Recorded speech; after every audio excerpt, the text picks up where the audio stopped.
Assalamualaikum warahmatullahi wabarakatuh. Saya Nur Aisyah, NIM 2402034 dari Program Studi Agroteknologi di Institut Teknologi Perkebunan Pahlawan Indonesia dengan dosen pengampu Ibu Salmiati MPD PhD.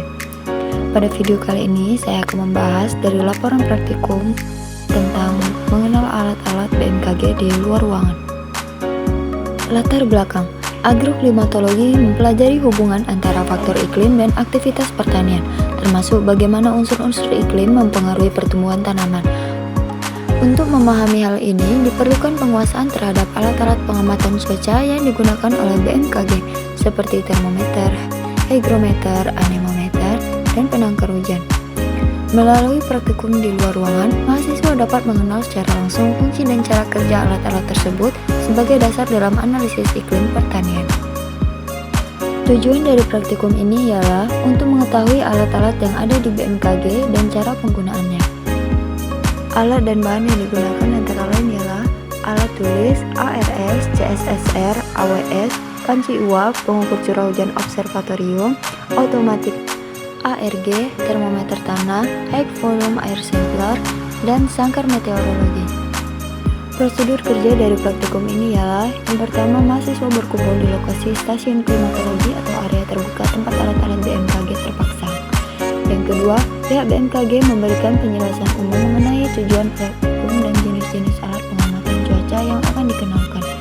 Yang ketiga, mahasiswa dibagi menjadi beberapa kelompok untuk mengamati dan mengenal langsung setiap alat-alat secara bergantian. Dan yang terakhir, pada setiap pos alat, mahasiswa mencatat nama alat, fungsi, cara kerja, satuan pengukuran, dan cara pembacaan data.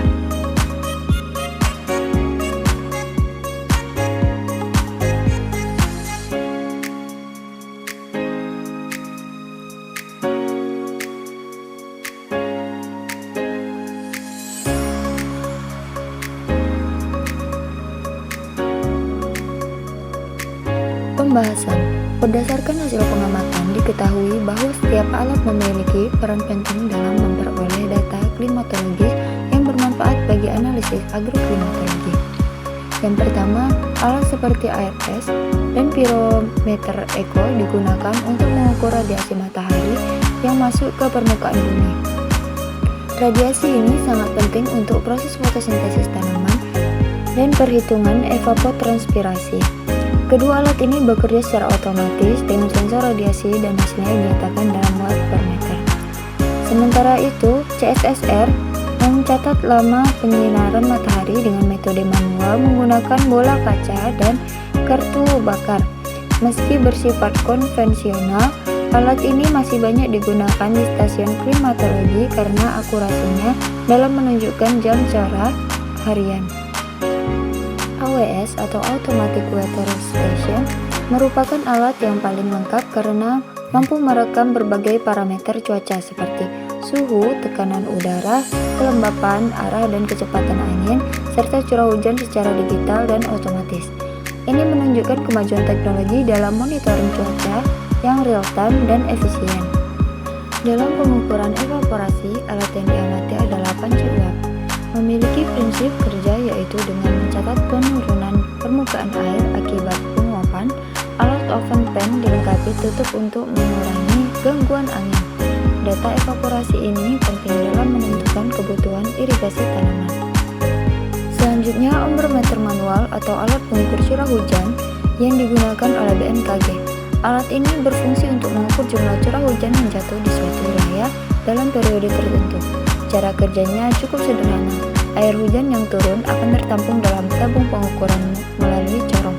Kemudian volumenya diukur menggunakan gelas ukur dalam satuan milimeter. Alat ini bisa digunakan dalam praktikum agroklimatologi untuk mengenalkan metode manual pengukuran curah hujan kepada mahasiswa. Yang keenam, automatic language mengukur curah hujan secara otomatis dengan sistem damping bucket, memberikan data curah hujan harian tanpa harus dilakukan pengamatan manual. Alat ini sangat penting dalam memantau dinamika air tanah dan potensi kekeringan atau banjir di lahan pertanian. Yang ketujuh, untuk pengukuran suhu tanah, digunakan termometer tanah berumput yang ditanam di kedalaman tertentu di bawah permukaan berumput. Alat ini membantu mengetahui suhu tanah yang mempengaruhi proses perkecambahan dan pertumbuhan akar tanaman. Yang kedelapan, high volume air sample berperan dalam aspek kualitas udara. Meskipun tidak langsung terkait dalam produksi tanaman, alat ini penting untuk menganalisis keberadaan debu dan partikel pelarutan yang bisa berdampak pada kesehatan tanaman dan manusia. Yang terakhir yaitu sangkar meteorologi, berfungsi sebagai pelindung bagi alat-alat pengukur suhu dan kelembapan, seperti termometer dan hygrometer, dari sinar matahari langsung agar data yang diperoleh lebih akurat dan tidak bias oleh radiasi. Kesimpulan, praktikum pengenalan alat-alat BMKG di luar ruangan memberikan wawasan penting bagi mahasiswa dalam memahami prinsip kerja dan fungsi berbagai instrumen klimatologi. Pemahaman ini sangat diperlukan dalam penerapan ilmu agroklimatologi, khususnya dalam analisis kondisi cuaca dan perencanaan sistem pertanian berbasis iklim. Pengenalan alat secara langsung juga meningkatkan keterampilan praktik mahasiswa